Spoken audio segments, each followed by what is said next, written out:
So இவங்க எல்லாரும் இப்படியே இருக்கிறாங்களே, நமக்காக உண்மையா உழைக்கிறதுக்கு யாராச்சும் வந்துட மாட்டாங்களா அப்படின்னு மக்கள் ஒரு விதமான அதை வெளியில சொல்ல முடியாத ஒரு அழுத்தத்தில் இருக்கிற நேரம் இது.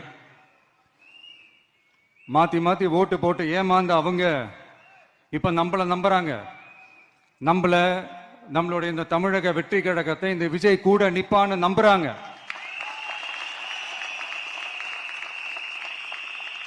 நம்மள நம்புறவங்களுக்காக நாம நம்பிக்கையோடு இருக்கணும்ல. அப்படின்னா இது முக்கியமான மிக மிக மிக முக்கியமான ஒரு காலகட்டம் தானே. அதனாலதான் அவ்வளவு அழுத்தமா நான் சொன்னேன். இந்த தேர்தல், இந்த கூட்டணி, இதெல்லாம் பத்தி நிறைய இந்த ஏசியங்கள் ஜோசியங்கள் எல்லாம் நடந்துகிட்டு இருக்கு இல்லையா. என்னப்பா இந்த விஜய் இப்பதான் வந்திருக்கிறாரு, இவரு கூட எல்லாம் யாரு வர போறா, அவங்க வரமாட்டாங்க, இவங்க வரமாட்டாங்க, அப்படி இப்படின்ட்டு நம்மளை பத்தி ஒரு அண்டர் எஸ்டிமேட் பண்ணிட்டு இருக்காங்கல்ல. அதுனா நமக்கு புதுசா என்ன? 30 வருஷமா நம்மளை அண்டர் எஸ்டிமேட் பண்ணிட்டு தான் இருக்கிறாங்க.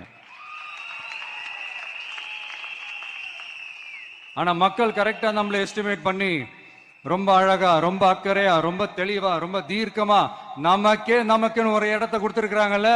எப்படி? என் கேரியரின் உச்சமான ஒரு இடத்தை கொடுத்திருக்கிறாங்கல்ல. அதை இந்த நாடே பார்த்துக்கிட்டு இருக்குல்ல.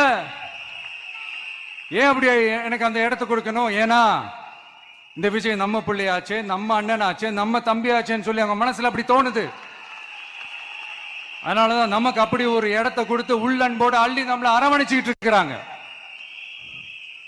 அப்படி நம்மள நம்புறவங்களுக்காக நாம உழைக்கிறதே அது ஒரு பழக்கமாகி இப்ப அதுவே என்னுடைய ஒரு ஒரிஜினல் கேரக்டராகவே மாறிடுச்சு. இத்தனை வருஷமா இருக்கிற அந்த உழைக்கிற குணம் அது எப்படி மாறும்? அதெல்லாம் மாறவே மாறாது.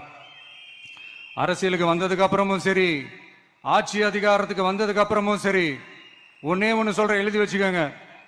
இதுக்கு முன்னாடி இருந்தவங்க மாதிரியோ இல்ல இப்ப இருக்கிறவங்க மாதிரியோ ஊழல் செய்யவே மாட்டான்.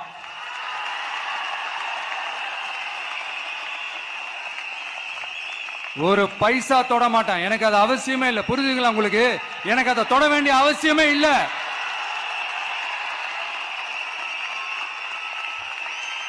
ஒரு துளி ஊழல் கரை கூட